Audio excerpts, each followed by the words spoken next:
نحمده ونصلي على رسوله الكريم اما بعد فاعوذ بالله من الشيطان الرجيم بسم الله الرحمن الرحيم قال النبي صلى الله عليه وسلم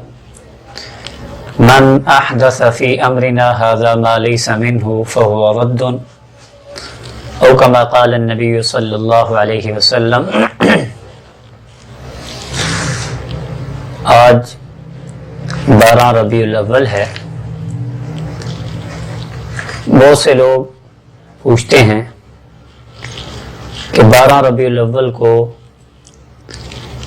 اپنے گھروں کو سجانا، جھنڈیاں لگانا، عید میلاد النبی منانا اور عید میلاد النبی کے جلوس میں شرکت کرنا، یہ سب کیسا ہے؟ تو یاد رکھیں کہ ہمارے دین اسلام میں کوئی دن منانے کا تصور نہیں ہے، کسی بھی دن کا، خواہ وہ کسی کی پیدائش کا دن ہو یا کسی کی وفات کا دن ہو، برسی وغیرہ جو منائی جاتی ہے، ہمارے دین اسلام میں اس کا کوئی تصور نہیں ہے.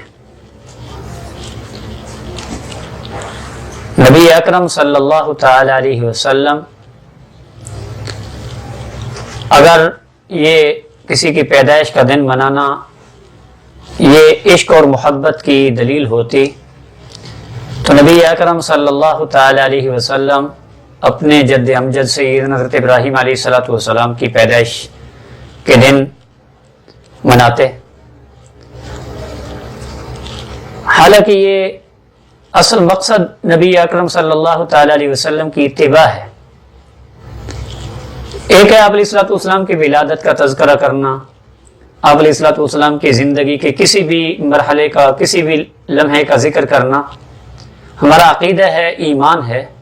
کہ آپ علیہ الصلوۃ والسلام کی ولادت کا تذکرہ ہو یا آپ علیہ الصلوۃ والسلام کی سیرت کا، صورت کا تذکرہ ہو، عین عبادت ہے.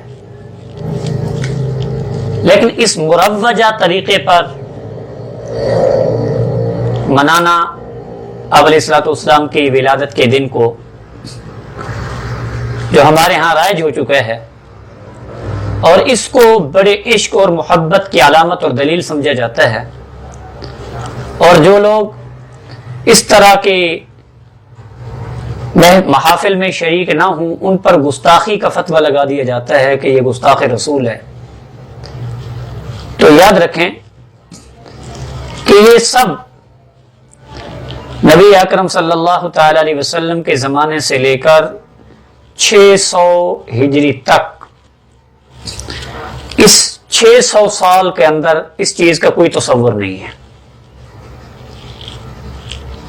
اگر اس دن کو اس مروجہ طرز پر، مروجہ طریقے پر نہ منانے والے گستاخ ہیں، اس پر گستاخی کا فتویٰ لگنا ہے یا اس پر اس بات کا فتویٰ لگنا ہے کہ یہ نبی صلی اللہ تعالی علیہ وسلم کو نہیں مانتے، نعوذ باللہ، تو پھر سب سے پہلے فتویٰ ان لوگوں پر لگایا جائے کہ جنہوں نے 600 ہجری تک اس طرز کی کسی قسم کی کوئی محفل منعقد نہیں کی، اس طرز کے اوپر اپنے گھروں کو نہیں سجایا، جھنڈیاں نہیں لگائیں، جلوس نہیں نکالے. تو اگر صرف اسی طرز کی محفلوں کو نہ منانے والوں پر گستاخی کا فتویٰ لگنا ہے تو سب سے پہلے یہ فتویٰ ان پر لگے گا. نبی اکرم صلی اللہ تعالی علیہ وسلم ارشاد فرماتے ہیں کہ من احدث فی امرنا ھذا ما لیس منہ فہو رد، کہ جو دین کے اندر نئی بات ایجاد کی جائے تو علیہ الصلوۃ والسلام نے فرمایا فہو رد، وہ مردود ہے. ہمارے بعد جو دین کے اندر نئی بات ایجاد کی جائے گی، آپ علیہ الصلوۃ والسلام نے فرمایا وہ مردود ہے. اور حدیث میں آتا ہے آپ علیہ الصلوۃ والسلام نے فرمایا کہ فإن محدثۃ بدعۃ وکل بدعۃ ضلالۃ، کہ دین کے اندر ہر نئی بات دین سمجھ کر اس کو کرنا یہ بدعت ہے، اور ہر بدعت آپ علیہ الصلوۃ والسلام نے فرمایا گمراہی ہے. اصل آپ علیہ الصلوۃ والسلام کی اسوہ حسنہ کو اپنانا، آپ علیہ الصلوۃ والسلام کی کامل اتباع کرنا یہ آپ علیہ الصلوۃ والسلام کے ساتھ عشق محبت کی علامت اور نشانی ہے، اور ہمارے اکابر اسی بات کا مظہر تھے کہ ان کے ایک ایک عمل سے نبی اکرم صلی اللہ تعالی علیہ وسلم کی سنت کی جھلک نظر آتی تھی۔ وہ 100% آپ علیہ الصلوۃ والسلام کی طرز زندگی کو اپنانے کی کوشش کرتے تھے، اور یہی آپ علیہ الصلوۃ والسلام کی اس دنیا میں تشریف آوری کا مقصد ہے۔ اللہ تبارک و تعالی فرماتے ہیں قل ان کنتم تحبون اللہ فاتبعونی، اے نبی اکرم صلی اللہ تعالی علیہ وسلم آپ فرما دیجئے کہ اگر تم اللہ سے محبت کرتے ہو تو فاتبعونی، پس میری اتباع کرو، میری پیروی کرو، یعنی سر کے بالوں سے لے کر پاؤں کے ناخنوں تک پورا کا پورا وجود نبی اکرم صلی اللہ تعالی علیہ وسلم کی سنتوں کے مطابق ڈھلا ہوا نظر آئے۔ یہ ہے نبی اکرم صلی اللہ تعالی علیہ وسلم کی تشریف آوری کا مقصد۔ اس مقصد کو ہم نے بلا دیا، ہم نے صرف یہ طے کر لیا کہ سال کے اندر اس ایک دن کو منا لیں، بس ہم سے بڑھ کر دنیا کائنات میں کوئی سچا عاشق، سچا محبت کرنے والا نبی اکرم صلی اللہ تعالی علیہ وسلم کے ساتھ اور کوئی نہیں۔ پھر بعض لوگ یہ اعتراض بھی کرتے ہیں کہ جی 14 اگست کو آپ پاکستان کی آزادی کا دن مناتے ہو، علامہ اقبال کی پیدائش کا دن، وفات کا دن مناتے ہو، قائد اعظم کی پیدائش اور وفات کا دن مناتے ہو، تو نبی اکرم صلی اللہ تعالی علیہ وسلم کی ولادت کا دن کیوں نہیں منایا جاتا؟ میرے بھائیو یاد رکھنا کہ ایک ہے کوئی جیسے مثال کے طور پر آزادی کا دن مناتے ہیں 14 اگست کو، یہ صرف وطن کے ساتھ محبت کے طور پر اگر کوئی منا لیتا ہے تو اس کو دین سمجھ کر کوئی نہیں مناتا، کار ثواب سمجھ کر کوئی نہیں مناتا، جبکہ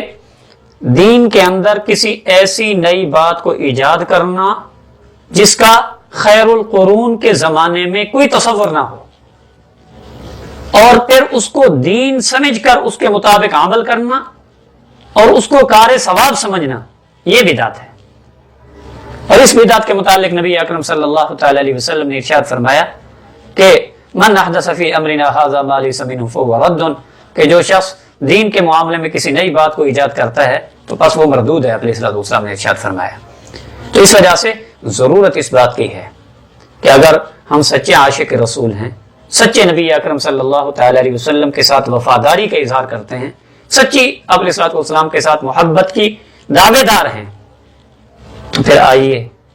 نبی اکرم صلی اللہ تعالی علیہ وسلم فرماتے ہیں اپنے ساتھ محبت کی علامت کہ من احب سنتی فقد احبنی، کہ جس کو میری سنت اور طریقے سے پیار ہے حقیقی معنوں میں میرے ساتھ پیار اسے ہے،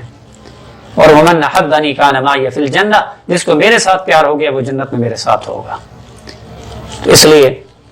ضرورت اس بات کی ہے کہ آپ علیہ الصلوۃ والسلام کو اپنا آئیڈیل مانا جائے، اور آپ علیہ الصلوۃ والسلام کے اسوہ حسنہ کو اپنے سامنے رکھ کر اس کے طرز پر اپنی زندگی کو گزارنے کی کوشش کی جائے۔ پھر دیکھیں کہ کیسے اللہ تبارک و تعالیٰ کی طرف سے رحمتیں برکتیں اترتی ہیں، کیسے ہمارا معاشرہ امن